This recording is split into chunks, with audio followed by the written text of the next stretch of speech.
নমস্কার বন্ধুরা, রসনালয়ে আপনাদের সবাইকে স্বাগত। আমার আজকের রেসিপি হলো চটপটা ঢ্যাঁড়স আলুর তরকারি। ভীষণ সহজে আর খুব চটপট তৈরি হয়ে যাবে এই দারুণ স্বাদের রেসিপিটা। তো এর জন্য প্রথমেই আমি নিয়ে নিয়েছি ঢ্যাঁড়সগুলোকে ভালো করে ধুয়ে এরকম ছোট ছোট করে কেটে নিয়েছি একটা আলুটাকেও আমি ছোট ছোট ডুমো ডুমো করে কেটে নিয়েছি। এরপরে গ্যাসে বসিয়ে দিলাম একটা কড়াইটা গরম হয়ে গেলে তার মধ্যে দিয়ে দিলাম 2 চামচ তেল। তেলটা গরম হয়ে গেলে এখানে আমি 1/2 চামচ কালো জিরে আর 2টো শুকনো লঙ্কা দিয়ে দিলাম। এরপরে এই কালো জিরে আর শুকনো লঙ্কাটাকে আমি কয়েক সেকেন্ডের জন্য ভেজে নেব।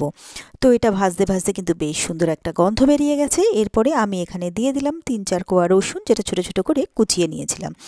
তো রসুনটাকেও আমি কিছুক্ষণের জন্য একদম লালচে করে ভালো করে ভেজে নেব। তো রসুনটা আমার ভাজা হয়ে গেছে। এরপরে একটা ছোট সাইজের পেঁয়াজ এখানে আমি কুচিয়ে দিয়ে দিলাম। এরপরে পেঁয়াজটাকেও আমি কিছুক্ষণের জন্য ভেজে নেব, তবে পেঁয়াজটা কিন্তু খুব লালচে করে ভাজবো না, এটা ট্রান্সলুসেন্ট হওয়া অবধি আমি ভেজে নেব। তো পেঁয়াজটা আমার ভাজা ভাজা হয়ে গেছে। এরপরে যে আলুগুলো আমি কেটে রেখেছিলাম সেই কেটে রাখা আলুগুলো আমি এর মধ্যে দিলাম। এরপরে আলুগুলোকে নেড়ে চেড়ে খানিকক্ষণ আমি ভাজতে থাকবো। তো কিছুক্ষণ আমি আলুগুলোকে ভেজে নিলাম। এরপরে এটাকে আমি ঢাকা দিয়ে আরও একটুক্ষণ ভেজে নেবো, যাতে আলুগুলো ভালো করে ভাজাও হয় আর আলুগুলো নরমও হয়ে যায়। তো কয়েক মিনিট পরে ঢাকনাটা খুলে নিলাম, আমি দেখে নিলাম আলু কিন্তু আমার সফট হয়ে গেছে। এরপরে এখানে দিয়ে দিলাম একটা টমেটো কুচি, দিয়ে দিচ্ছি 1/2 চামচ হলুদ, স্বাদ মতো নুন, দিয়ে দিচ্ছি 1 চা চামচ ধনের গুঁড়ো, 1 চা চামচ জিরের গুঁড়ো, সামান্য পরিমাণে লাল লঙ্কার গুঁড়ো আর দিয়ে দিচ্ছি 1/2 চামচ কাশ্মীরি লাল লঙ্কার গুঁড়ো। এরপরে ভালো করে সবটাকে মিলিয়ে মিশিয়ে নিয়ে আরও একটুক্ষণ এটাকে আমি ভেজে নিচ্ছি।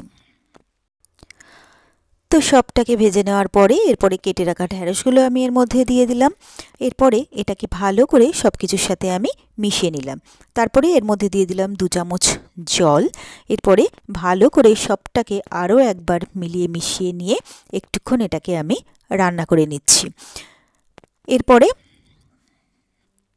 আমি এর মধ্যে দিয়ে দেবো 1 চা চামচ আমচুর পাউডার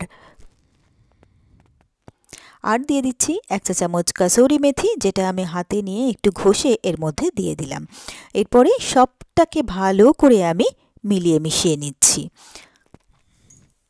তো ভালো করে সবটাকে আমি মিলিয়ে মিশিয়ে নিলাম। এরপরে এটাকে আমি আরও কয়েক মিনিটের জন্য ঢাকা দিয়ে দিচ্ছি। মিনিট কয়েক পরে আমি ঢাকনাটা খুলে নিলাম, নেড়ে চেড়ে দেখে নিলাম ঢ্যাঁড়সগুলোও কিন্তু আমার ভালোভাবে রান্না হয়ে গেছে। তো এরপরে আরও একটুক্ষণ এটাকে আমি নেড়ে চেড়ে মাখো মাখো করে নিলাম, আর তাহলেই কিন্তু আমার তৈরি হয়ে গেল চটপটা ঢ্যাঁড়স আলুর তরকারি। গ্যাসটাকে অফ করে দিয়ে সার্ভিং বলে গরম গরম তুলে নিচ্ছি আমি চটপটা ঢ্যাঁড়স আলুর তরকারি। আর এটা ভাত বা রুটি যে কোনো কিছুর সাথেই কিন্তু সার্ভ করা যায়। তো ব্যাস, তৈরি হয়ে গেল আমার খুব সহজে আর খুবই চটপট দারুণ টেস্টি চটপটা ভিন্ডি আলুর তরকারি। আর আমার এই রেসিপিটা যদি আপনাদের ভালো লেগে থাকে তাহলে আপনারাও বাড়িতে ঠিক এইভাবে একবার ট্রাই করে দেখবেন। আশা করি আপনাদেরও ভীষণ ভীষণ ভালো লাগবে। আর আমার রেসিপিগুলো যদি আপনাদের ভালো লেগে থাকে তাহলে প্লিজ আমার ভিডিওগুলোতে লাইক ও কমেন্টস করবেন, আর পারলে শেয়ার করবেন। আর আমার চ্যানেলটা যদি নতুন চেক করতে থাকেন তাহলে প্লিজ আমার চ্যানেলটাকে সাবস্ক্রাইব করবেন।